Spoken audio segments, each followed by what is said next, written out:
Hi guys, welcome back to another episode of Lived and Told. Today here I got my good friend Franny. How's it going, Matty? Good, always good, Franny. You? Yeah, Can't complain. Can't complain. Got the World Cup playing in the background, so That's gives you a little bit of an introduction to today's episode. Now, normally on these episodes it's normally talking about a person, their career, their business, their hobby. However, going to take a slight twist on this one, and as promised from an earlier episode with Franny, and if you haven't listened to that one, pause it now, go check it out, really good episode. But today we're going to be talking about a lived and told on not a person, but a event slash, what would you call it? Event? Oh, competition? It's a lot, very competition, yeah. Competition? Yeah. We're talking about the English Premier League, so both of us non-former players in any respect, but just really big fans of the sport there, so as promised in the earlier episode, we're going to review the entire season from start to finish, and the way that we're going to break it down is we're going to look at it in 3 parts. Obviously, 38 doesn't go into 3, but we're going to look at the first 13 weeks, next 13 weeks, and then the next 12 weeks to end the season. But yeah, anything to add to that, Franny? I think it's a podcast no one asked for. You know what? This could be the most popular one. So look, Yeah. Franny is an Arsenal supporter, probably very keen to get this one. If they didn't maybe get over the line, maybe it would be a different story. But look, we won't spoil it there. Yeah. All right, cool. So we'll get a flash up of the ladder or the table, as they call it in England, at round end of week 13. So at the end of week 13, I got here. Arsenal were leading it on top there with 30 points, followed by Manchester City, Chelsea, and Aston Villa. That was the top 4. As a Liverpool fan, we were sitting in 8th. Unfortunately, we had a good start to the season, but fell away after the first couple of rounds. And then in the relegation spot, we got here Leeds, Burnley, and Wolves. Strong start to the season, Franny? Yeah, strong start. I mean, I don't even remember. Oh, no, I think I do actually. It was a weakest first few games, because I think we lost against you guys 1-0. Yeah. With the free kick from Sabozwa. Yeah. Which is, that was one of the best free kicks. You couldn't even fault that. It was just perfection, literally perfection. Top corner kind of stuff. Yeah. Out way outside. Just, So I wasn't even mad about that. And then I think we drew against Man United. I think that was one of the games or maybe we won 1-0 actually. No. I think it was we beat them. It was a very close game, but it wasn't pretty. We were having, I think there was still a couple of injuries for our starting players. We had Gyökeres was only just coming back. I think, it was just trying to embed the team in. A lot of new faces actually. I think for us it was the biggest thing was a lot of new faces. We had obviously Gyökeres coming in. We had Zubimendi come in as well. Mosquera came in and then he was playing for a bit as well because of injuries. So I think it was pretty injury ridden at the start. Whilst it was yes, we're top of the table, 5 points clear, but at no point was it convincing. The only games that we actually dominated was against Wolves. It was easy games, yeah. I think definitely going to build into the season there. I think from a Liverpool perspective, we were winning games, but we weren't convincing. Obviously the Arsenal game, not lucky, obviously great amount of skill, but it's a 1-0 win at home. You take that against obviously someone like Arsenal, but it wasn't a convincing win. There was a game we were down to 10 men, I think it was, and Rio Ingamoa, the young winger there, first game, 17-year-old, scores a winner, a bit lucky there. So we'll pick up points here and there, but we'll at the same time equally dropping as many points because we weren't playing that well. Looking at the ladder, surprisingly, Chelsea started really well. Not saying that I didn't think they were going to be a chance for top 4, but they started really well and they were really, really into it there. Obviously, with a multitude of signings they've had over the years and change of managers and whatnot. They started the season really well, and I thought that they were really going to be a challenger for you guys and also Man City after the first 13. Yeah, and I think the biggest surprise was probably Sunderland, who were 6th at this time, newly promoted team. Promoted teams always struggle because one, the system from Championship to Premier League is quite a massive jump. Yeah. A lot of teams have to spend quite big. Whilst there's quite a big cash injection for the promotion, in order to sustain that level is very difficult. And like the adjustment going from Championship to Premier League is massive. But Sunderland, I think, had a really, really good... they signed players well. They bought players. It was a very smart transfer, I guess, window. Yeah.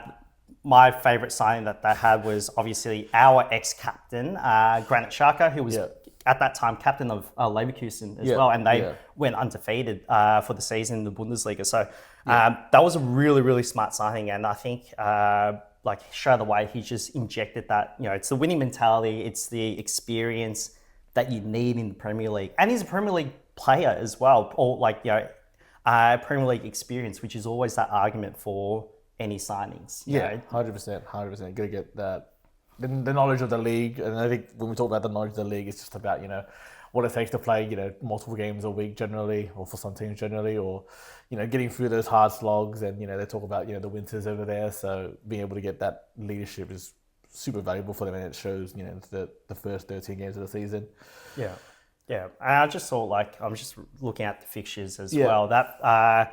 Match day 5 was Arsenal versus Man City. Now I just remember that. It was that game at home, and then once Haaland scored kind of like that breakaway goal, they just Man City parked the bus, and that was the first ever time you've seen Pep park the bus. Yeah. And Pep does not park the bus for any team, and he just sat back, and we ended up scoring in the last minute. Martinelli scored that last minute goal, and it was just like, I don't want to get into, all the media and pundits and stuff, but when we tried to park the bus with 10 men, we copped a lot of flack for that. And, City parking the bus early on with 11 men, it was, for them, it was like, look at, they've done such a good job, defending. No, I'll hold back my biases. Do you think that's just a byproduct of... Basically, in my eyes, this was the first year that Pep Guardiola had properly rebuilt a Manchester City team. I can't recall what he's done at Bayern Munich and Barcelona closely enough, but I feel like, from the goalkeeper into the defenders, midfield, maybe not so much forwards as well, but he really did go rebuilding this team. So do you think maybe that played into it there, parking the bus? Or from my eyes, watching Man City games, they definitely changed their style of football. A lot more enjoyable from my perspective anyway. Yeah, I think you have to. Any good manager has to adapt to the way the game's being played. And I think, with Pep losing quite a lot of players as well, you're right. I think at the start of the season, they signed, was it Trafford? Yep. Yeah, Trafford, 40 million, I think it was. And then he had that absolute flop of a game in the first game or something, first 2 games, and then he got basically booted. They signed Donnarumma, and it was just it's that kind of that Man City spending, but also in order to challenge and go for trophies, you have to be ruthless as a manager, as a team. And I think that adaptation, the players that they signed, because we won't go to spoilers just yet, but let's say the mid-season window was probably the reason why City got to where they were by the end of it. So 100%. So we'll go back one step, Franny. As an Arsenal fan, what was your feelings, predictions coming into the season there? I want to say I'm an optimist. I think I'm a realist in terms of Arsenal. I think my attitude's always kind of been like that, because when you support Arsenal long enough, you know the ups and downs, mainly the downs rather than the ups. So you got to be pretty realistic. And I think coming into the season, we looked a bit more promising in terms of some of the players that we signed. I think there was a lot more optimism. 3 seasons in a row coming second, semi-finals in Champions League the season before. Yes, there were no trophies to show for that, but I think coming into the season, it was just there's growth. And I think, I argue with all football fans because that's part of my, I get a kick out of it. But also it's I think one of the key things is that, when you argue with fans, it's you got to look at the bigger picture. Teams, it's not like in the US, in NBA and NFL and stuff, the win now mentality. You can't have that in the Premier League. You need sustainable. And I think that's the biggest thing for us. It's been sustainable. It just it just takes like a while. It's like there's freak seasons in terms of every single team, but like it's just been so slowly progressing. So with the signs that we did, like we splurged out big time. Like signing Gyökeres, I think was like that big, like, all right, we're here to win now. Like statement signing, statement signing, you know, all these other players as well. Manuaki, 50, I think 40, 50 mil. Zubimendi was a big one because he was supposed to go to you and then you guys, and then we kind of stole him from you guys. Like all these players being signed, it was just like, this is not so much a win now, but it's like we are set up to challenge even further.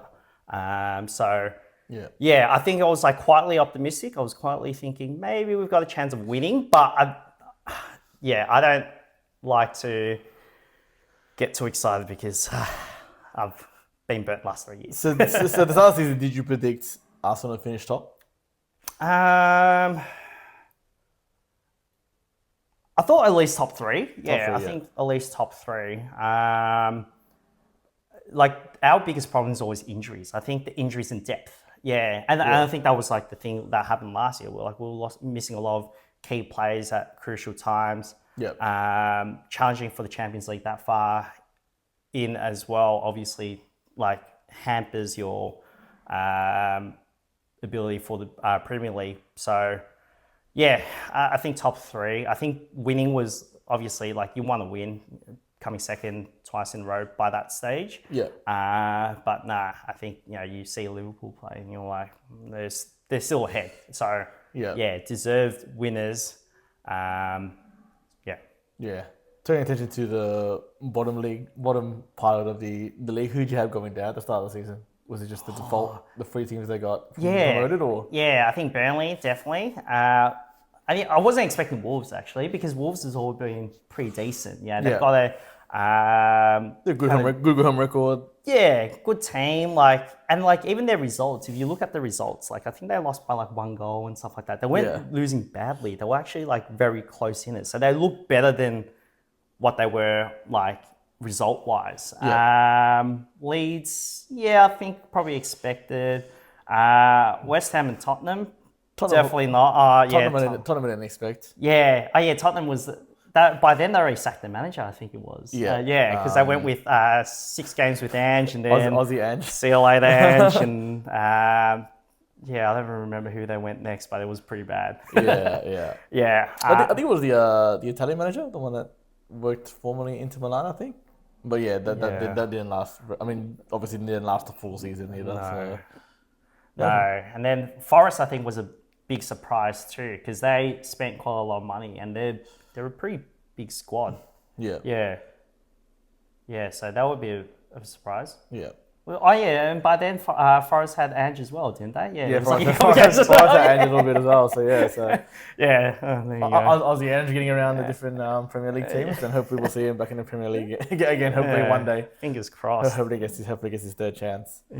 All right, should we skip to the next 13 match days? Let's do it. All right, done. So now we'll get it up. We'll flash to table at the end of week 26 there. So on my table, I don't have the exact amount of games played, but if we look at the top of the league, we've got Arsenal 60 points, Man City 53, Liverpool 50, and Aston Villa 48, and then closely followed by Man United on 47, just sitting outside our top 4 spot there. But we'll get to that top 4/top 5 in the end of season recap there. But what immediately jumps out at me is obviously Arsenal, just consistency throughout the season for the first 26 games there. So you had 30 points after week 13, and then you've doubled that exactly by week 26 there. Again, I don't have the exact amount of games, but we can populate that on the episode there. And then Man City, they pick up more than that. So they pick up 28 points.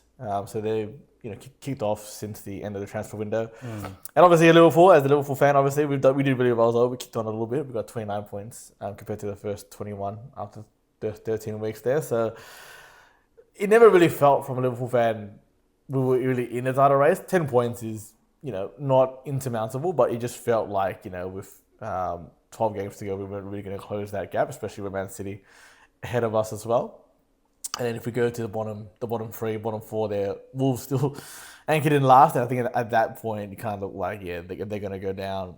Burnley as well, 16 points, and then Leeds United on 22, and then West Ham 23 there. So a bit closer between Leeds and West Ham, but yeah, Wolves and Burnley looked like they were going to go down. But how are you feeling after the transfer window and a couple of weeks into the second half, or second third of the season, I should say? Yeah, no, it wasn't good. You look at the results like from basically like week 26 and all the way week 21. Well, like even just going back all the way to like week 15, the Aston Villa game, Aston Villa versus Arsenal 2-1 loss, that was painful. And because it was Unai Emery as well, I think it was just made it worse. Emery was a former Arsenal manager, so he was the first manager post Arsene Wenger, and it was not good. Did he win anything with you guys? Any trophies? FA Cup, Yeah. I think. Yeah, I think so. Yeah, and he lost the Europa League actually. I think it was one of the only seasons where teams where he's lost the Europa League.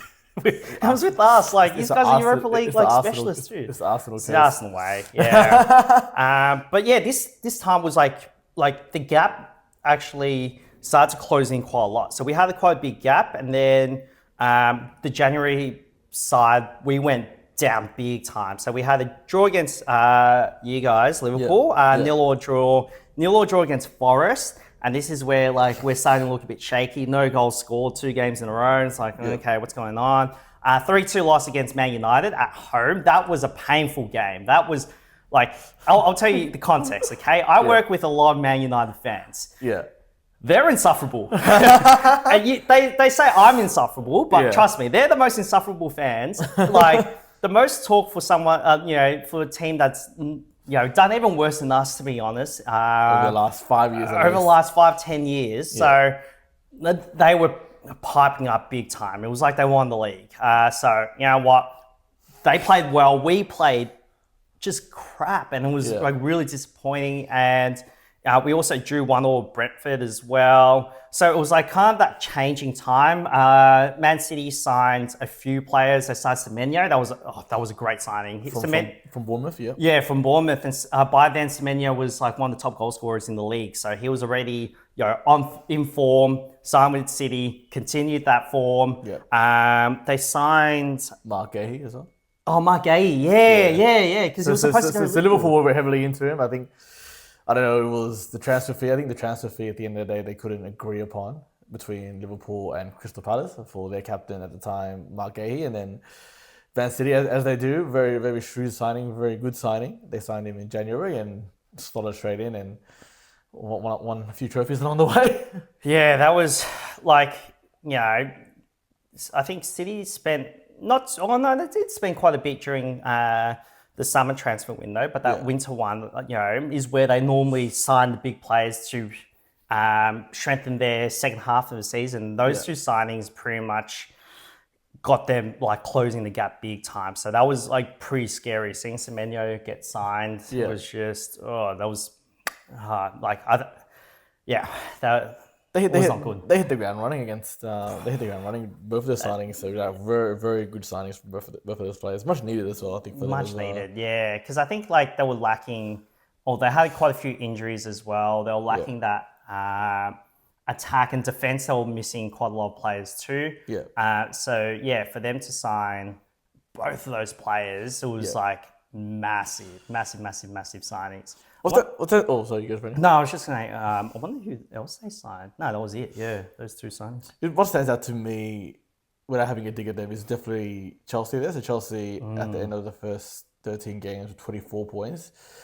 By contrast, they were only 37 by double the amount of games played there. So 37 points there. So only getting, what's that? Quick math, what's that? Only 13 points they gained. Yeah, 13. Between those 13 match days there. So I think it was a combination of maybe, that fatigue kicking in. They were in Europe as well. So I think we'll talk about Europe. And what that means is, so some Premier League teams, they played in the Champions League and Europa League as well. So but those are both competitions between other European nations competitions there. So, and why that matters is that generally those games get played middle of the week. So you'll be in Australian time, it'll be either Wednesday or Thursday or sometimes Friday mornings. And then they would then have to play again again, our time, but their weekend over there being the Saturday or the Sunday or the Monday as well. So why that matters is obviously players are playing 2 games per week, and some players could be playing the full 180 minutes between those 2 games there. So potentially some fatigue kicking in there. But Yeah. from Arsenal's perspective, you guys blitzed the Champions League. You guys topped the league, went undefeated from Yeah. memory. Beat Bayern Munich 4-1. I think we actually beat PSG as well, I want to say 2-0. Yeah. Like, beat Atletico 4-0. Yeah, just Champions League was, as they say, different gravy. Like, we just looked like the attacking team that we are supposed to be. And then in the Premier League, it was just like little timid mouse. Just nothing.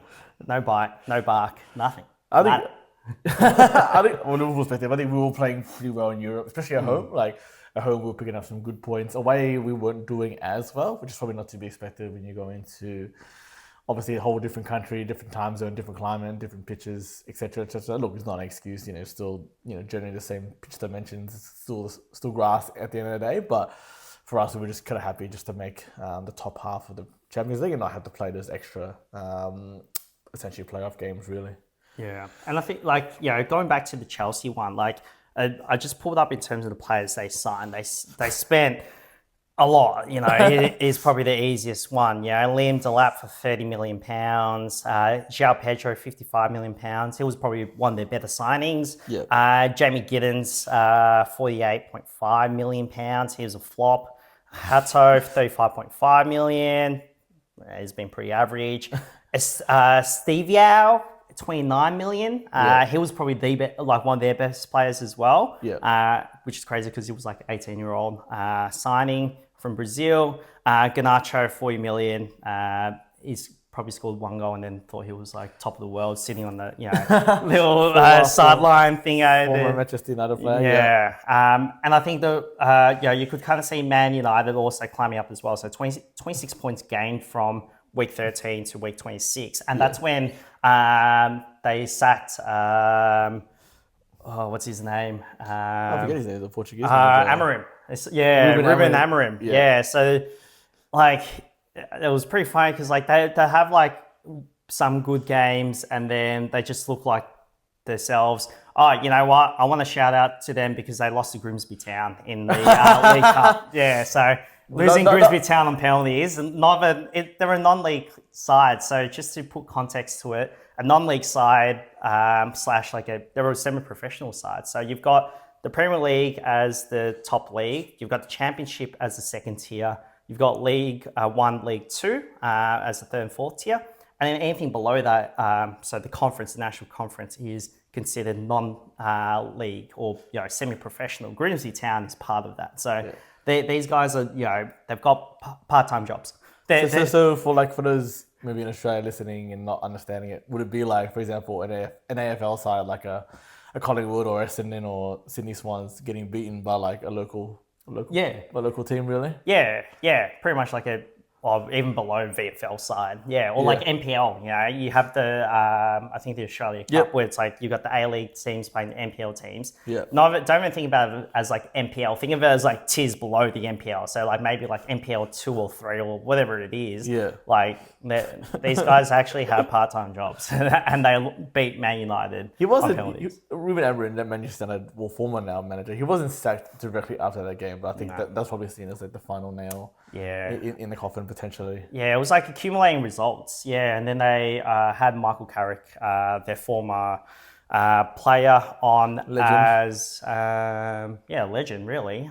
Former player as their caretaker manager, and obviously with new managers, you've got one, the new manager bounce, but two, also like, is there going to be sustainable? And the game that United beat Arsenal. He was a couple games in, so they played well. They played well, yeah. So it was like kind of crazy, like that they managed that with a new manager. So I think that was probably more promising for United.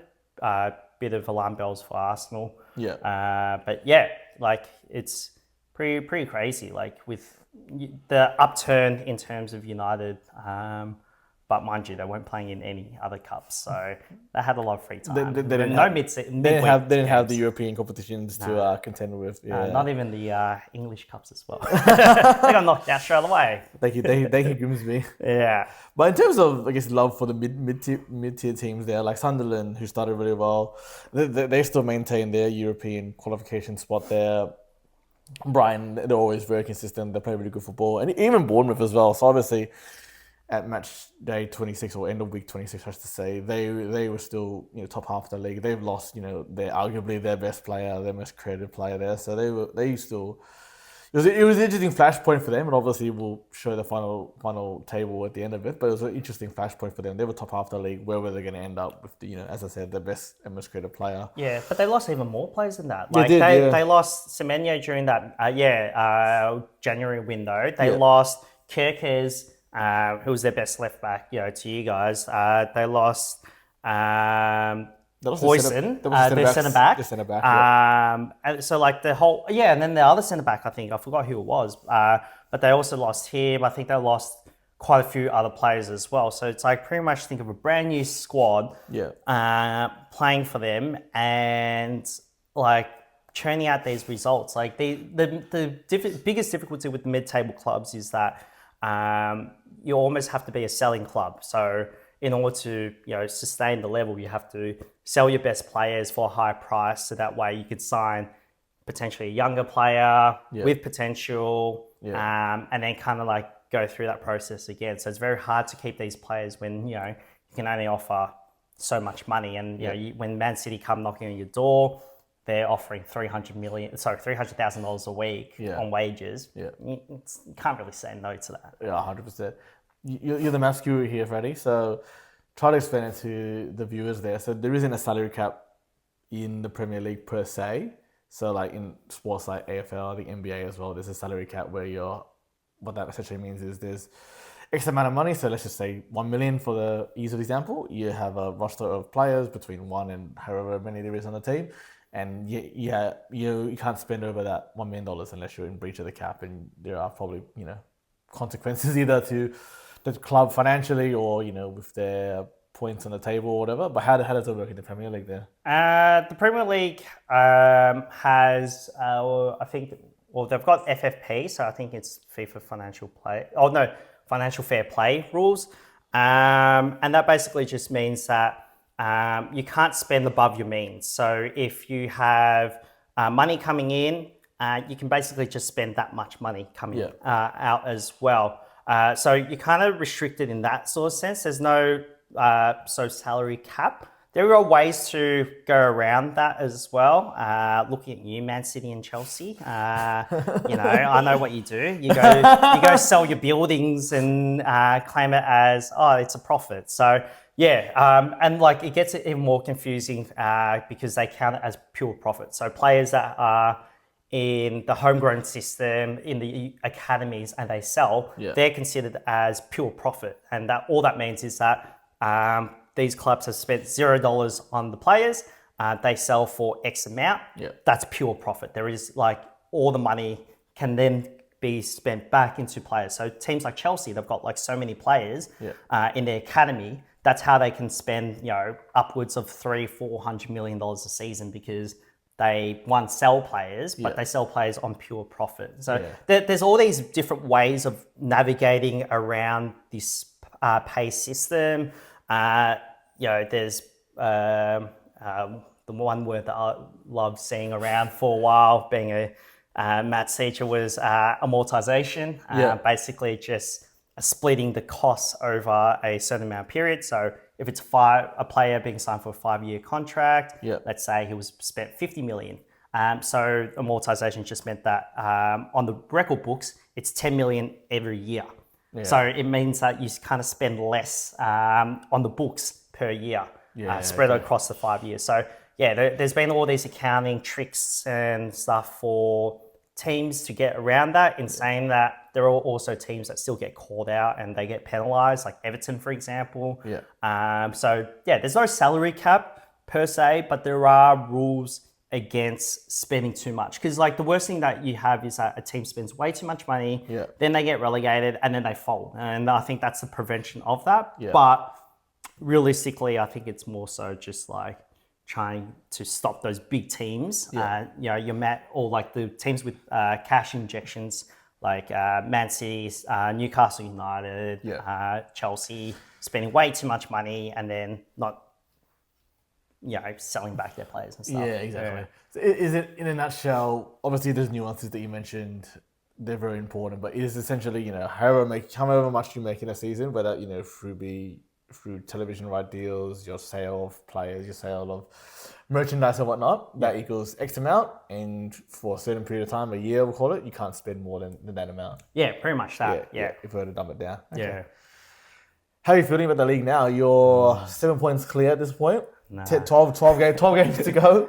No, like we said, Man City running you guys down. Yeah. It's just the league, we say running you down, but you had the gap between you and Man City, who at this point we considered the close favourites, was 7 points compared to 5 points at the start. Yeah. How did you feel at this point? Were you feeling more confident, less confident, or? I think with the results, like in the past, like we said at the start, it was like, that upturn of just not many wins. It was only until game week 24, we beat Leeds 4-0, but it was just like, but we always beat Leeds. We beat Sunderland 3-0 was match day 25 was a big one, because Sunderland were in super form.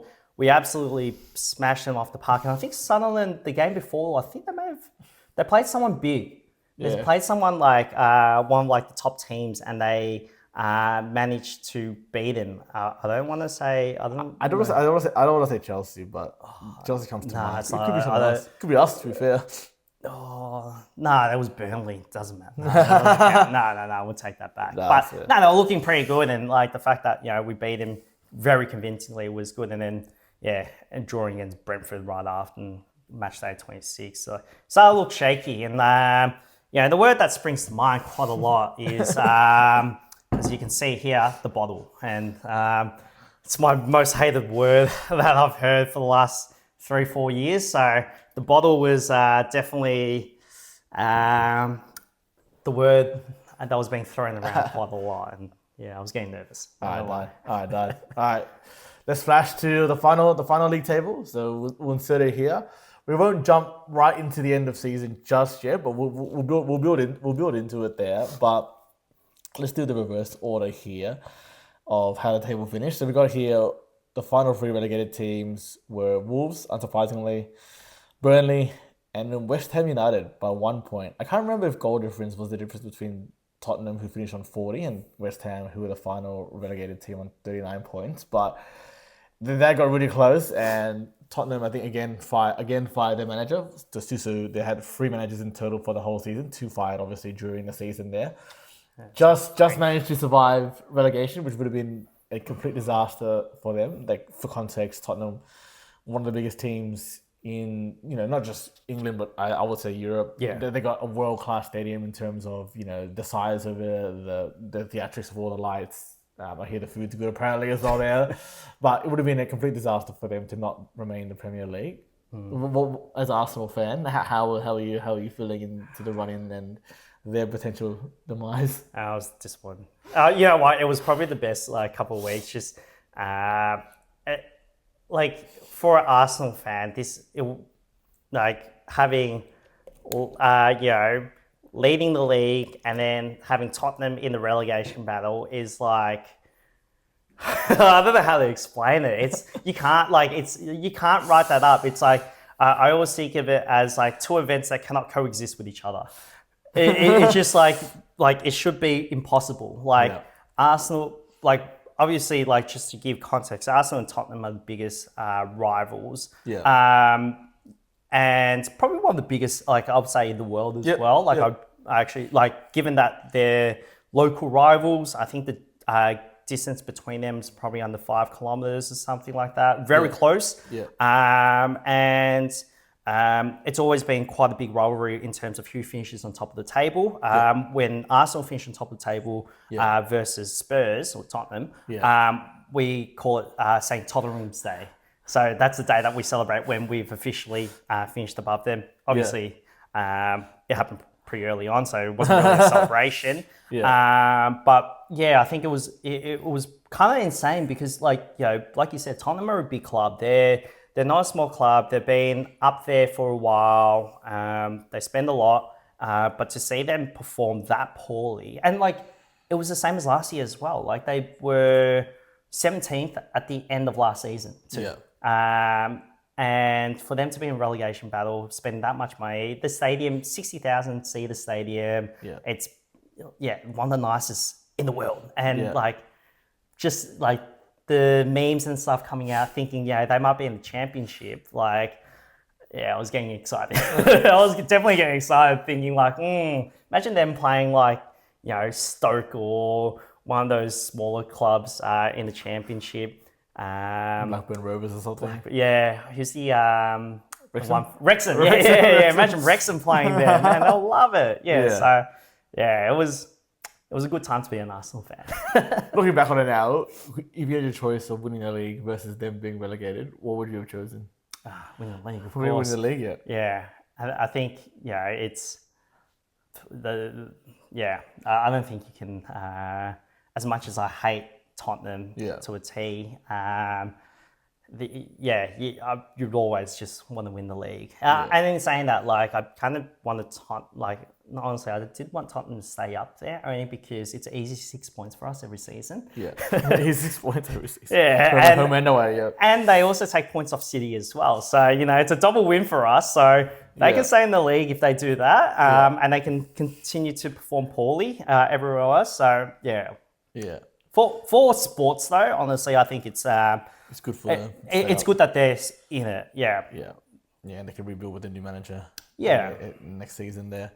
I'll give a bit some love to Leeds United actually. So if we look back on where they finished after the first two tables that we discussed, they finished on 11 points, doubled it to 22, but then came home and got 21 points actually in the final 13 games there and finished on 43 points. So not comfortable, I wouldn't say, but they definitely came home with wet sail and played really well. They got a few really, really good wins at home, a bit of a fortress at Leeds United there. So they came home really well there. Yeah, and like Dominic Calvert-Lewin was like he was exceptional during that run-in. Like he's big and physical. Striker. Former Everton striker. Just never really clicked on. He looked like he was going to be that next big striker, but just couldn't get to that next level. And that run-in for Leeds that he had was just, he was almost scoring every game. Like I brought him in for FPL, Fantasy Premier League, for those who may not be aware. And I've been crashed and burnt by him numerous times. So for him to just be consistently scoring and being one of the better scorers for FPL was really cool to see. So props to him. Like he did really well. Yeah. Looking at the mid-table, it's probably expected the teams that would finish there, and it's not disrespected them at all. Probably the two surprises that stand out to me when I look at my predictions at the start of the season is probably Chelsea and Newcastle United. Same, yeah. I thought they would be probably challenging for top. If I do my math here, top 7, top 8 at least. But they finished 10th and 11th respectively there. So Chelsea kind of stayed where the both teams really kind of stayed where they stayed. At the end of week 26, our last table that we looked at there. And I think they kind of just held their form / their drop off compared to previous seasons continues. And I think it'd be interesting to see what they do. Obviously, Chelsea have got I think they got a new manager coming into next season. It'd be interesting to see how Newcastle approach it as well. Yeah, they got your old legend, Xabi Alonso, which was a big surprise because it was strong rumours that he was going to potentially go to Liverpool. Yeah. So we'll touch on that there. So obviously Chelsea, they had a caretaker manager for most of the season. Actually, no, that's not most of the season, I should say. But for a large majority of it, they were kind of just trying to get hopefully into Europe for next season or qualify for one of the European spots, and then go again with a new manager there. But they unfortunately didn't get the first part of it. However, they were kind of the only big team at that point.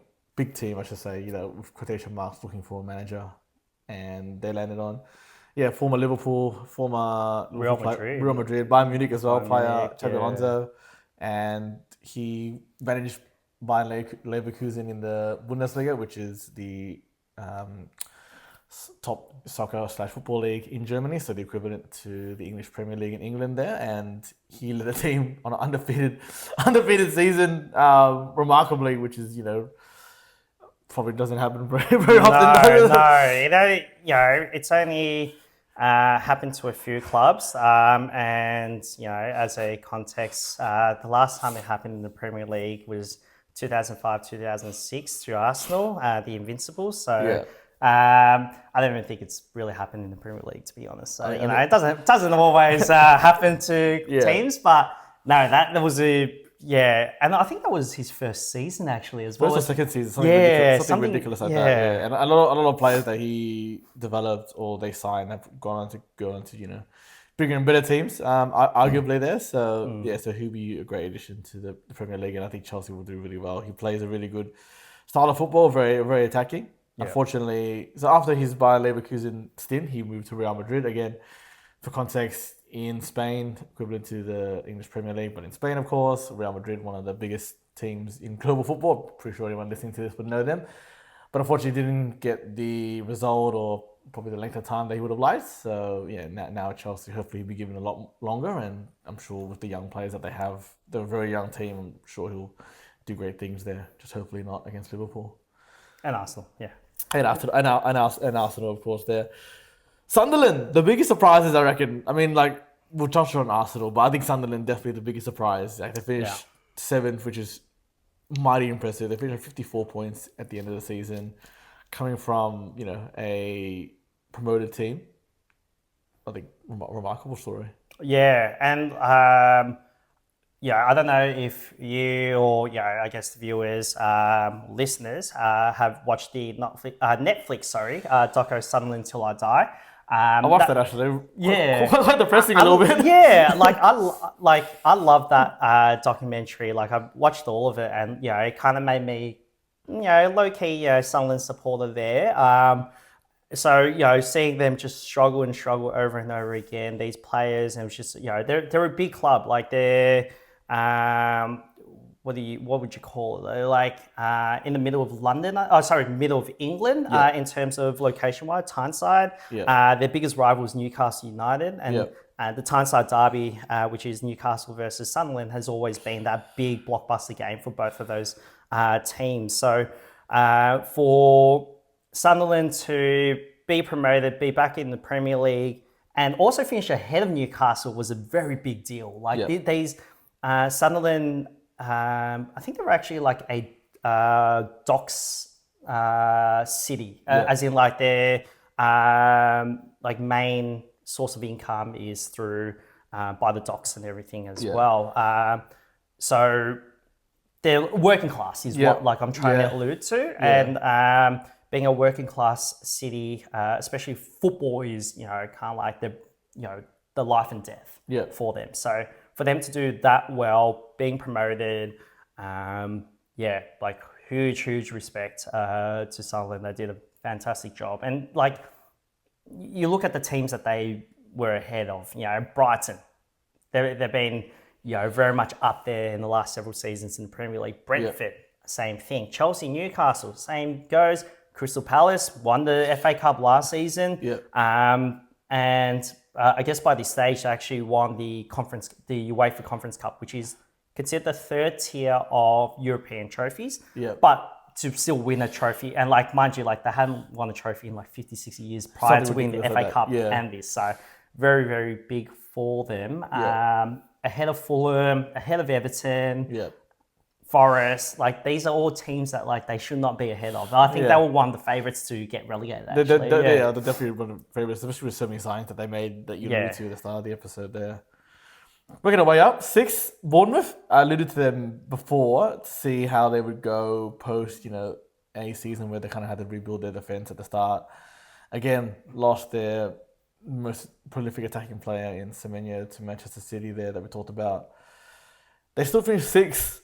57 points, so super, super impressive, consistent throughout the whole entire season. Yeah. Not much to add there, I think. Just really super consistent season. Yeah, I'll probably add there was a massive result for them when they beat us 2-1. Whilst we were at home. And I remember watching that game. I was watching with my partner, and like she doesn't watch soccer, or like she gets forced to watch it. And after the end of the game, like obviously we lost. She was like, were you in tears? I was so mad. I took off my jersey, just threw it on the ground. Like this is not it. And then she was just like, I'm never watching an Arsenal game ever again. So I was like, cool, I'll watch it by myself. So I think that's a standout game. And, you know, Bournemouth, let's just say they were massively involved in the title race by the end of it too. So when we get to that point, we'll allude to it. But they were part of the reason as to a club winning. So, they did take points off us, and they were just really good. So they were very good. Good attacking football, defended really well when they needed to. Fortress at home, like their stadium, I can't remember what the crowd capacity is, but definitely not 60,000. But they had a great home record, and Darwin deserved finishing sixth. Liverpool fifth, disappointingly. So we picked up just 10 points from our last 13 games, which is quite disappointing from a team that finished first, obviously last season. So limped over the line. I think it's probably the best word. I think that it's easy to say that a lot of injuries cruelled our season, which is I think not unfair to say, especially in the attacking position, but with the amount of money that we spent, the players that we had, it was a bit of a fizzler to end the season there. And similar to Chelsea, similar to Tottenham, similar to Tottenham, a lot of the teams. We also sacked our manager post the end of season review there. So Arne Slot survived. He did survive two full seasons, so he didn't get sacked midway through. But post the season review, Liverpool and their owners and board and whatnot decided to sack him. And funny enough, Bournemouth, their manager is now our manager as of today there. So what holds for us, TBC, watch this space. Will there be a mass exodus of players? Who knows? Will there be a few players signed? I sure hope so. But I think in terms of Liverpool, I think that the skeleton's there to go again next season to compete potentially for the league. But I think definitely trying to add the other parts to it, I think is going to be key. We've obviously lost don't use the word lightly, but a Premier League legend. When you look at the stats in terms of Mohamed Salah, he's left Liverpool now.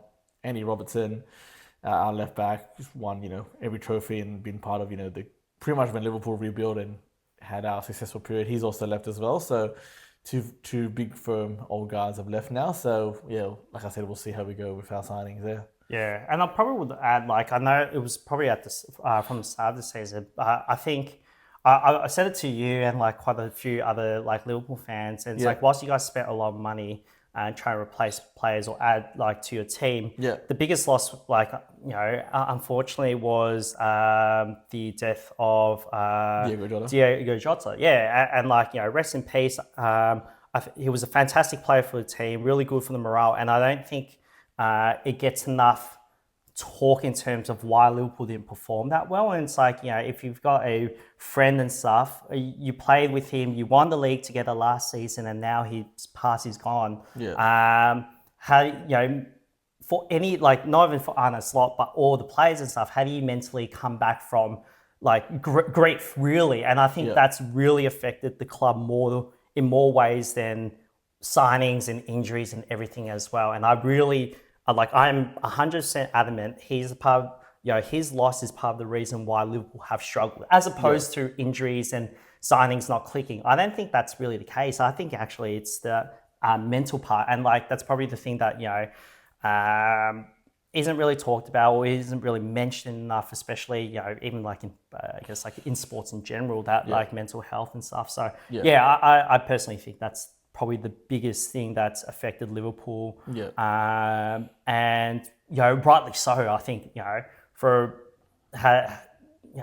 any person, let alone like footballers or like athletes and stuff, how do you pick yourself up to go again for 38 games in a season? I don't think it's as much as like Liverpool. It seems like a bad season for Liverpool finishing fifth after winning the league. I think there was a lot more to it, and that was like part of the reason. 100%. Working our way up the league, fourth. Aston Villa did really well. Finished fourth in the league table at the end of it. There, they had a great run, obviously in Europe as well. So I think what is it about? Aston Villa playing really consistent throughout the whole entire season. You can see from their points 24, 48, and then 65. So obviously a bit of a drop off towards the last 13 games, but still fantastic enough to finish top 4 there. Yeah, and I think it was for them. It was funny because at the start of the season, or like the end of last season, they were saying goodbye to their keeper, former Arsenal keeper and Argentina's number 1 keeper, Emi Martinez. He's very eccentric. Is probably a light way to put him. He's out there. Yeah. If you ever want to watch a really funny video or like funny videos of him, watch the 2022 World Cup celebrations in the final. You'll see as to what he does, like with the Golden Glove. Let's leave it there. Some controversial signs. Is it PG? Definitely not PG. Definitely not PG. Not PG. Yeah, so he's a different character, and he was like, saying his goodbyes, blah blah blah. Crying last game. It was about to be signed by Man United. Well, Man United wanted to sign him, and then something happened, didn't get signed. Aston Villa already signed the replacement, and then he comes back to the team and ends up being their first keeper again, and Played really well, and this is probably the reason why they finished 4th, and by then they won the Europa League as well. So funny how it all works out sometimes, Yeah, and Unai Emery continuing his love affair with the Europa League. Yeah, I think he's won like 5 or 6 now. Something ridiculous. He wants, I think maybe even 6. Just him win with Arsenal. So we'll make that point very clear again. The only team that he has not won the Europa League was with us. It's the Arsenal curse. Begrudgingly, 3rd place, Manchester United, absolutely coming home with an absolute wet sail. Absolutely phenomenal. Like they just got better and better as the season. 21 points, then 47, and then ending up with 71 points. So unbelievable. So definitely a clear 3rd. Relative to the rest of the table, but a clear 3rd for them. They just played really good football, and they had the old Manchester United back where they just knew for the whole 90 minutes they were going to try, they were going to play really well, and they had great substitute, and they were able to grab either a late draw or most of the time really a late win for them. Yeah, and I think probably like their advantage was the fact that they didn't have any midweek games, so they played a lot less games. And with the Premier League, it's 38 games in a season. And then obviously you've got your cup games and stuff. They weren't in Europe in the European competition, so no games there. They only played 2 cup games, one the FA Cup and the League Cup. They got knocked out first game both times. So in total, they played 40 games. So I think for context, Arsenal played 60 games or something like that, something ridiculous. And I guess fitness, squad management is probably the thing that is quite talked about. And I think that's going to affect, or if we talk about next season, for example, I think that's going to really affect Man United because, they didn't have really major injuries either. Depth wasn't an issue. When you can field, a team once a week, prep and fully prep, playing against the teams as well. Whereas you play midweek, you've got 2-3 days to get your fitness back up to scratch, prepare for your next opponent. There's not much time, and that's where teams like Arsenal, teams like Manchester City, all the big teams struggled at stages because it's that juggling. Like, what do you balance? Do you care about the cup competitions more, or do you care about the league more? And sometimes you got to prioritize. You got X amount of players, X amount of resources really to dedicate. Again, like Franny said, you got to choose one of 2 or 3 or 4 competitions that you're competing in at one time to prioritize. So it's definitely interesting balancing out there. But all credit to Manchester United. And it'd be interesting for them. They started the season with a different manager. They ended the season with a different manager who's now, I guess, the main manager. I guess promoted. I know that's the right word, but promoted. He's so from caretaker manager / interim manager, he's now the permanent manager. So congrats to Michael Carrick there. And then well deserved. As a Liverpool fan, I hate Manchester United. I think that's unfair to say, and I'm very nervous to see how they're gonna go next season because I think they're gonna do all right next season. So not looking forward to it there. But enough of that. Even more begrudgingly, we'll do them as a duo there. So we've got Manchester City finishing on 2nd on 78 points, and then the eventual champions Arsenal on 85 points. No bottling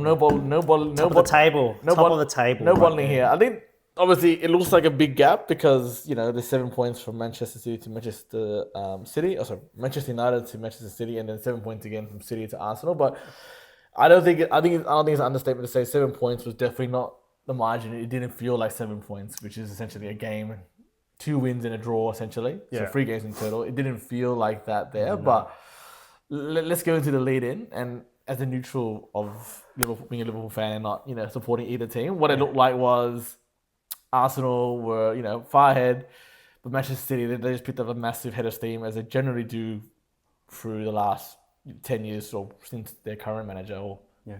former manager now, Pep Guardiola has been there. They kind of just really end the season really well. They kind of just go into fifth, sixth gear, and they kind of just blitz every team that they come up. And that's what it looked like coming into it. And obviously, looking at your results, you guys dropped a few points there. How was it the last 10 games, 13 games running into the end of the season? Oh my god, that is my exact words. Oh my god, that was like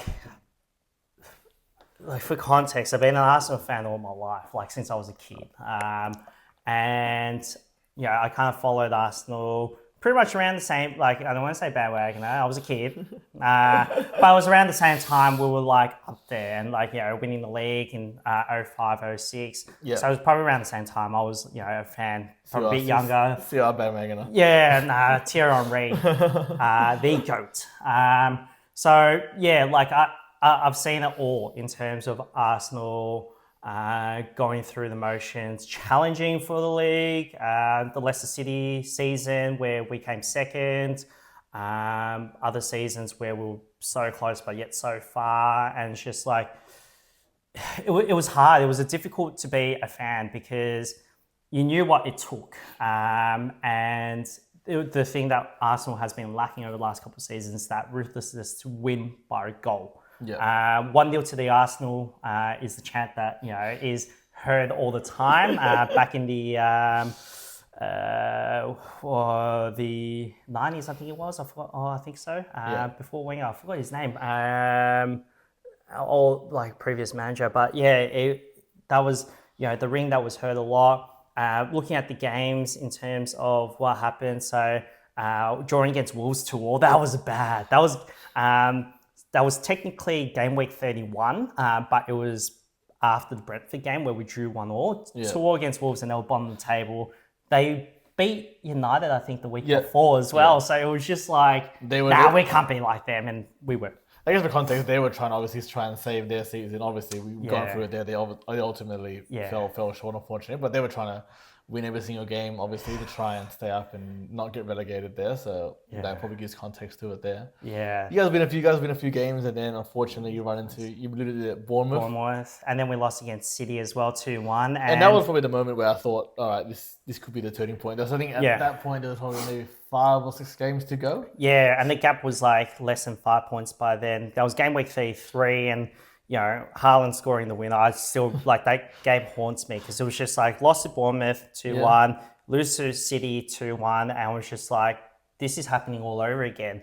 The words "bottle" was coming out a lot, and like I still remember after that game, Haaland walking around, and it was like that was it David Guetta song, the sometimes I get a feeling. Yeah. It was singing that, and Declan Rice was on the floor, and he was just like shaking. He was shaking his hands like it's not over. And people were like, oh, he's so performative and stuff like that. But Declan Rice is one of my favorite players because of that mentality where it's like it actually isn't over. Yes, we lost against our biggest title rival, and I think that gap went from 8 points to 5 points from memory. Yeah. So it basically closed the gap big time, or maybe even 2 points. I don't even know, but it was like so close by then. So they need to win that. We need to win that. They closed the gap, and then from there it was just like, how do we? There was 5 games left, and I don't know if you know about 5 games left until the season finishes, but What I'm trying to allude to is Steven Gerrard slipping against Chelsea and then losing the league with 5 games to go. I think it was less than that. I think it was like 3 games to go from memory, but yes. Yeah. The 5 games was against, I think, Norwich, I think it was, when you guys were like up ahead, and then, it was like everyone was like G'ing each other up, and then Steven Gerrard slip, and honestly, that 5 games ago was don't let it slip. And I think like Declan Rice saying it's not over. I had that kind of same feeling in a way, and like the run in, if I was to say the run in was the worst. That was the worst several weeks of my life. It was so stressful. It was like I couldn't watch the games. Like normally the games would run on Monday, 2 a.m., 1 a.m. in the morning, and obviously me having work. Do you risk watching Arsenal maybe disappoint your morning, and then on top of that go to work disappointed, and angry and I go sleep deprived, and then I go into class, and then my students completely rip me in terms of supporting Arsenal. So it was probably the worst situation you could have. And like from there, after the City game, it was just like I think the mentality for me was like, one, season's not over. I know City had the momentum, and knowing City, they performed very well. But 2, 1 game at a time. It's like it's not done until it's done. And we took 1 game at a time. I try to take 1 game at a time, more so for my heart rate. But we had game week 34, Arsenal 1-0 against Newcastle. That was a close game. That was a terrible game. That was shocking. It was just why. Why we do that? But 1-0 to the Arsenal. I think for context, we paused it again. I think why Arsenal fans felt that despair feeling after the Man City game was, I think, if I'm correct, if Man City won all their games and Arsenal won all their games, Man City would have been champions, because I think they had the better points or something like that. I think they're 1 point ahead. So so for Arsenal, it's almost like they weren't in control of what was going to be the outcome. Like I said, if they won all their games, and Man City won theirs, it wouldn't even matter that they won all their games, because Man City would finish on top of the table there. But you're right. I think it was. Oh, sorry, I was just chiming in. Yeah, I think it was 5 points ahead, and then we were 2 points ahead when they beat us, and then they had a game in hand as well. Their goal difference was higher too. So it kind of felt doomed at that point. But so we're good for the run in for Arsenal there. So Newcastle United 1-0, lucky to escape with that one there. Yeah. And then game week 34 for Man City, 1-0 against Burnley. I remember that game, and I was hoping Burnley could pull this off. And Burnley at that point were looking like they were relegated as well. I think they're obviously just trying to get as many points as they could, but I think at that point they kind of knew that they were not going to get enough points to get out of that bottom 3 position there. So they couldn't do you a favour there, unfortunately. No, but here's the kicker. Game week 35, Arsenal 3, Fulham 0. And that was I felt like that was the momentum shift. That made you feel better? That made me feel a lot better. And Fulham at that time were quite informed as well. They were a really good squad. They're a lot of Arsenal players, ex-Arsenal players, so they've always got a soft spot for me. But we decided to show up. Gyökeres with 2 goals. That doesn't happen. Saka with a goal as well. 3 goals in the first half. Doesn't have much either this season. Yeah, and three goals up at halftime. The heart rate felt good. So that was a big win. And then coinciding with Everton 3, Man City 3. I actually watched the game actually. I think it was an early Monday or Tuesday morning game. I can't remember, but it was early Tuesday, Monday morning our time. I remember watching that game, and then I didn't watch the first half. I flicked on to the second half just to see how Man City were going, and they had started really well. I think they were leading, and then Everton, to their credit, came back, and I think we're leading at one point as well. Yeah, they were. And then Haaland scored 83rd minute to bring it to 3-2 Everton. And then Jeremy Doku with that late goal, and he kept the title race alive. But then again, that shifted again that momentum where, again, if Man City won all their remaining games, which I think was 3 or 4 at this point, and Arsenal won theirs, Arsenal would be the winners regardless of goal difference, because they would have more points. Oh, I think that was goal difference at that time then. Was it? Yeah, I think it was the goal difference. So that matched the points but the goal difference was the big difference. And I think we were only ahead by a goal at that point because of the win against Fulham. Yeah. But yeah, it like just like made it almost like match even, and it was just like, I was so happy for Everton. I was, over the moon. I mean, it was interesting for Everton because they didn't have much to play for in terms of they weren't really going to get into a European spot. They're being top 7-8 positions, and they weren't really in danger of getting relegated. So they just played really well out of their skin at home. Yeah, for their home fans there. Final 3 games of the season. I remember this game very well. The Newcastle game, the very late, very controversial game. For context, I think it was the last play of the game. West Ham, they're attacking. They score a goal, I think. They score a goal, I believe. It actually goes into the back of the net. However, controversially, there was a refereeing decision. Oh no, was it even refereeing? Was it VAR? VAR. So VAR is think of it as like a third umpire or the bunker or what's it called in AFL? Video. The arc. The arc in AFL. Pretty much is a man or woman or people sitting in a van outside the ground with some cameras, and they can see different angles that obviously the referee can't. And it was awarded a goal by the on-field referee, but upon review, it was not given a goal because the Arsenal goalkeeper was interfered with. Yeah.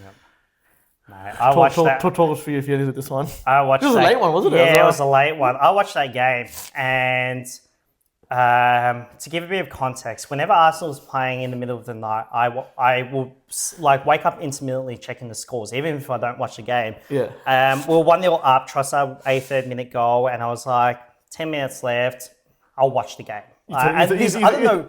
Sorry? You get out of your bed? Yeah, no, I just jump on my phone, chuck on Stan Sport. But this was I think it was 3 o'clock in the morning, something like that, And I was work next day. I was like, I got to do this. I can't sleep. I have to know. I gotta know. And I watched it, and it was like, they scored the goal, and I was just thinking, no, this is it. This is scripted.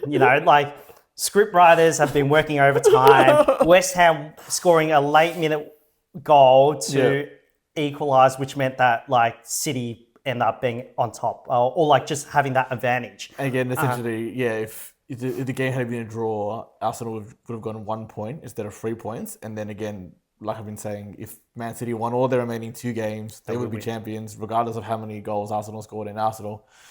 Obviously, if they won all their games, it wouldn't have mattered. City would have been champions. Yeah. But yes. And that VAR decision was the longest check as well. And I remember first seeing it, I'm like, no, that's a goal. This is over. And then they were checking it again, and it was just hang on.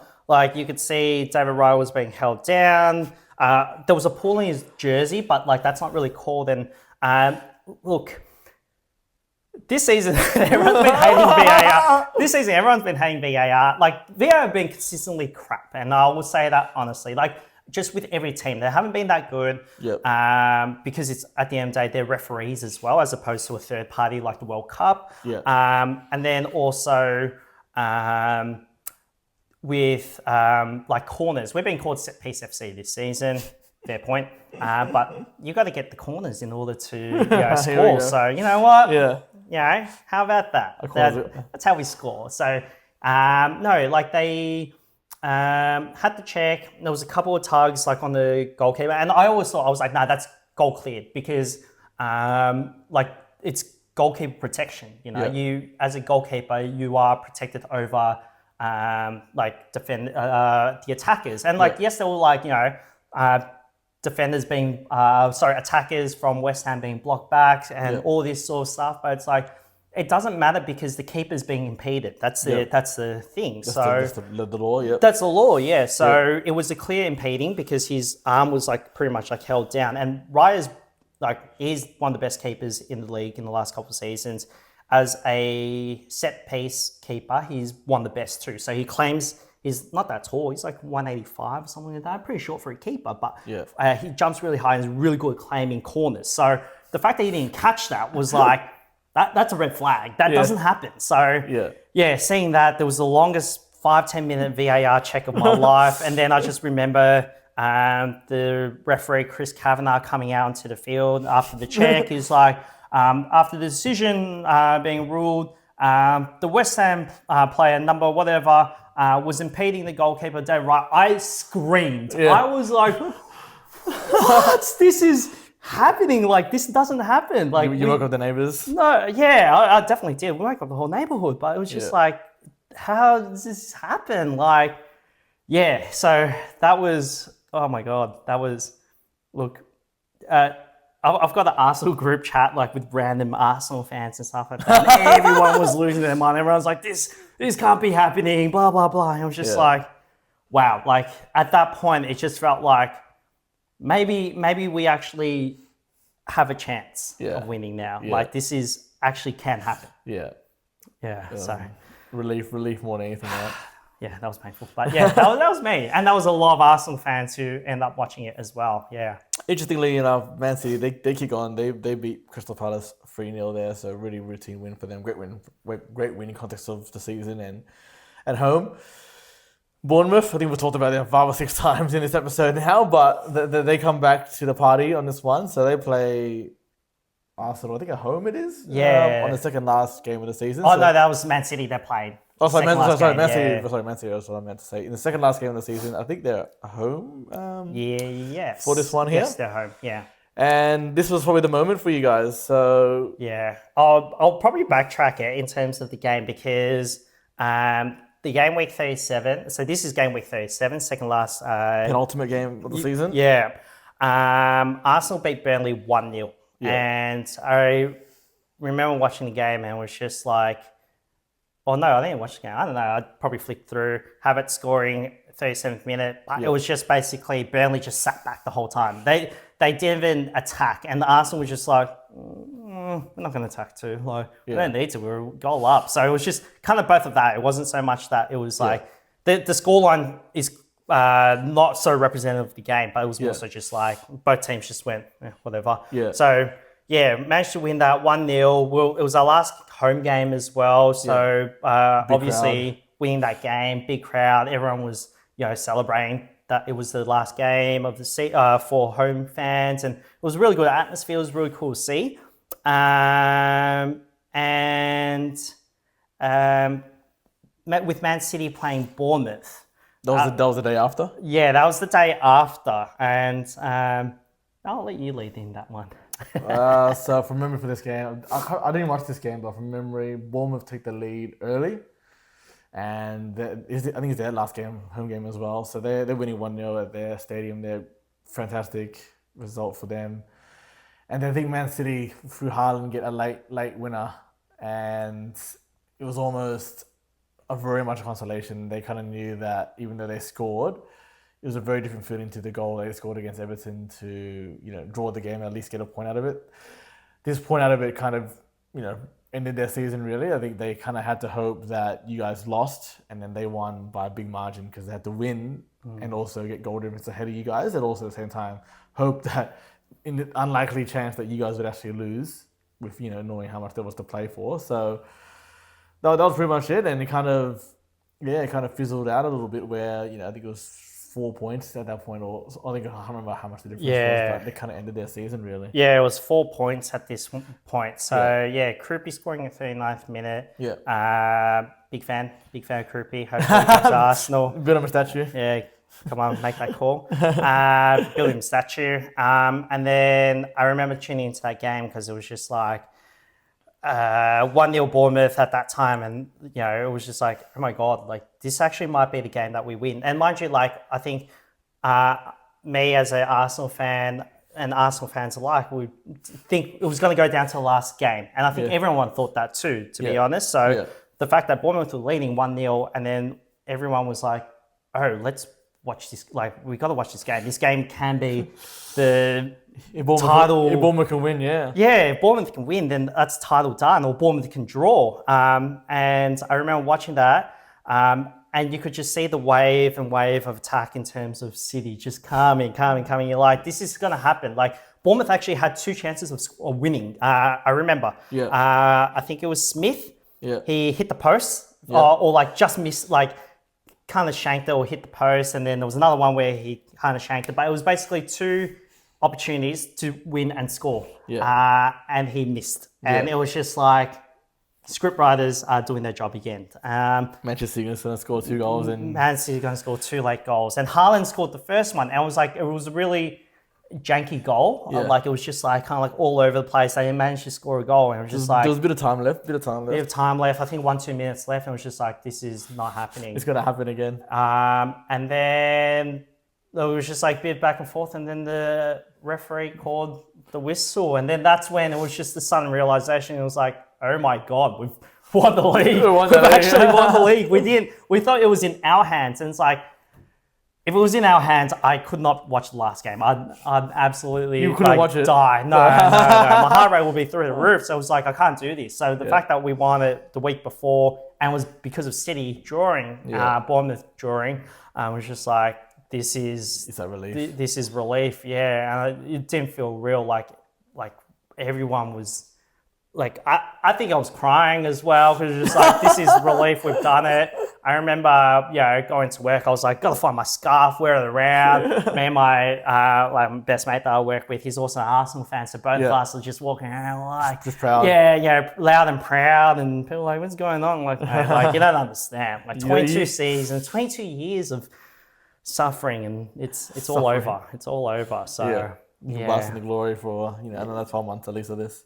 So Bournemouth were invited to the after party, the parade. But that game week 37 at the end was decisive because like you said, it was like everyone was thinking it was down to the wire. Had Man City won the game and they looked like they had the momentum. But thank God.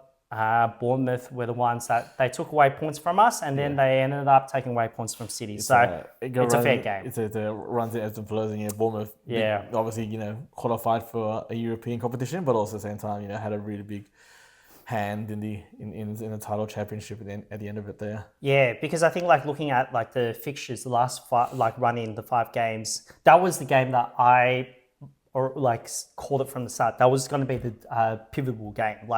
If every other team looked like they weren't going to, really kick on or anything, it was Bournemouth that were the deciding factor. Man City were playing Aston Villa in the last game, and they won the Europa League just a few days prior to that. So I didn't think they were going to do anything. So and knowing Emery as well, he hates Arsenal. So you know what, whatever. But I genuinely didn't think that.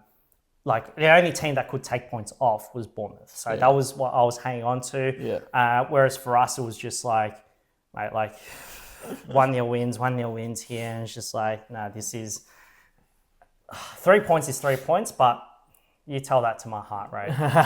It's different. I said, 7 points doesn't begin to tell you how close it actually was. Went right down. Even though it wasn't the last day, it went right down to the wire for sure. Let's answer some rapid fire questions there, Franny. I got prepared for this episode. All right, let's do it. Was Arsenal's win a result of your quality or Man City's decline? Our quality, 100%. I think, I know there's always going to be that argument that's this season Liverpool weren't contending, United were just starting, City didn't play as well. No, it's our quality. We had... for context, I think in terms of players that we signed, we signed a lot of good players, and I remember so we signed Kepa as a backup keeper, Zubimendi, Norgard, who did nothing, but he was a good player, Madueke, Mosquera, Gyökeres, and Eze. How can I forget Eze? He let it all work out, that type of signing. And we also signed Hincapié as a loan, but it's really a signing from Leverkusen. So we had a lot of big signings. We had not big signings, but we had a lot of signings. And it was the quality in depth, just having backups, and we still had injuries, so it didn't matter. But it was just backups every single time in terms of positions and players and stuff that really helped us. And quality took us past that. The big one in the last couple of games was Miles Lewis-Skelly starting as a defensive midfield, where it's his natural position. He was playing left back last season, probably arguably one of the best left backs last season as well, but just didn't get games in this season because of Calafiori coming back, because of Hincapié. So for him to be picked in the last couple of games as a defensive mid and absolutely boss it, he was the game changer for us being picked. So yeah, that quality for sure. Yeah. Is Tottenham 17th considered a crisis? Yeah, 100%. Yeah. Well, considering it's 2 seasons in a row, it's definitely a crisis. Yeah. I don't know where you can start with that, because they've already signed Robertson and Senesi, but defense hasn't been their issue. That's the thing. It's been their attack, it's been their midfield. Just quality. I I watched some of their games. They create enough chances. They just can't take it. Can't take it. Yeah, Richarlison is not him. It's not him. It's not him. I'm not a fan of that guy, but that's fine. Obviously, without being biased, who was your manager of the season? Based on expectations, based on the resources available. I mean, you'd have to say Arteta, given that he won the league. But I would say if it's outside of Arteta, it would be... I would say Michael Carrick, but it wasn't a full season. So I would say Iriola, Bournemouth. Yeah. Bournemouth, The fact that he did that with losing multiple key players from every position to being able to get European spot with a squad that he's had to assemble pretty late, I think that for me is, if not taking Arteta, my manager of the season. How about you, actually? I'm curious. So I'm not a manager. I forget his name. I've gone blank on his name. But to go from promoted team to a European spot, ridiculous. Finishing 7th, you finish above Chelsea, Newcastle, Everton. I think definitely him with the resources. Obviously, they brought in a lot of players during the transfer window, but if you compare them to apples and oranges that the Premier League teams are signing, not a fair comparison. So I think him definitely. And I think that's sometimes the right decision. The manager isn't always the manager of the winning team or the championship team that is the manager of the season. You definitely got to take into consideration, I do anyway, expectations and resources and whatnot available. So, most disappointing team of the season? Tottenham. I'll say Chelsea. I'll say Chelsea. They started really well and kind of dropped off. So I'll say Chelsea. I'll stick to Tottenham. All right. This might be a early prediction to maybe another episode we'll do, Franny, if we have time. But your early prediction for the 2026/2027 title. Yeah, what? This is the first time I'll ever say Arsenal. And one, we've got over the mental, heebie-jeebies. We've won the league now. And mentally, that is so strong. We've been considered a weak team mentally. We've now got the league. The players know how to get over the line, what to expect. Arteta's now got that experience too. We've only going to be improving players. We're not really losing any players as well. And this is going to be the first. Well, this is the first season without Pep. Huge without Pep. This is also the first. Arteta is now the only manager for the upcoming season to win the Premier League. No other manager has won the Premier League. So you know what? So what? Is it the reverse? Is the pressure all on you guys? There's probably less excuses than last year now. Yeah, less excuses. I agree. Yes, less excuses. I think at least the Premier League title should be the expectation. At least. Yeah. Only because it's you've not really weakened the squad. You've kind of strengthened. But I'll be interested to see how the World Cup and stuff goes, because that is always the big affector for teams. Yeah, they'll sign a couple of players, for sure. And injuries and stuff. Exactly. It's always that. Health is wealth. Health is your best friend. But all right, done. No. How about your prediction? What's your prediction for next year? I'll go top 4. I'll tease it a little bit. So I think 4th will be Liverpool. Okay. Yep. I think we'll improve on our current position, but not substantially. I think we're still, funny enough, having to rebuild again. Even though you won a league the last 2 years, we've probably had to rebuild again. Third, again, I got Manchester United. I think that they'll have less distractions, like Franny talked about, in terms of European. Oh, they will have European football, but I think that that feeling, that aura is kind of back. Watching them play the last few games of the season, like they're just playing really good football. Yep. They won't lose much of their squad, if anyone really. So they'll keep that band together, which is important. First and second, I will go with, I think Arsenal will win the league again. I think Frank's point, there's that experience there now. You'll keep most of the core squad together. And I think Manchester City, they'll come second. I think, again, it'll be close. I think that their squad will remain roughly the same as well. They've got a lot of young players that are still learning. Nick O'Reilly, I think he's a very, very special player for Manchester City. I haven't mentioned him on the episode, but he'll be a very special player for them. Can play defense, midfield. Not many players can do that and do it very well. Even forward, I think he played left wing in one of the games as well. So he probably reminds me of Trent Alexander-Arnold. A young Trent. Maybe slightly better defender, if anything. But I think Manchester City will finish second. So I think it's almost the exact same order as it is this season there. But that's what I think is going to be the. Maybe we'll do a prediction podcast for next season. But that's I think 3 or 4 months away. So let's get back onto it. Yeah. All right, done. Cool. Now, thanks, Freddie. Thank you very much for having me, mate. Congrats to the Arsenal. Hopefully, those listening enjoyed this episode there. As I said, two people just love the beautiful game, really. So thank you for listening. Thank you, Freddie, for coming on again. Thanks for having me. We'll definitely have you back on again in the future. Made it all the way. Give us a like, comment, share, subscribe, give us high ratings, and I'll see you in the next episode.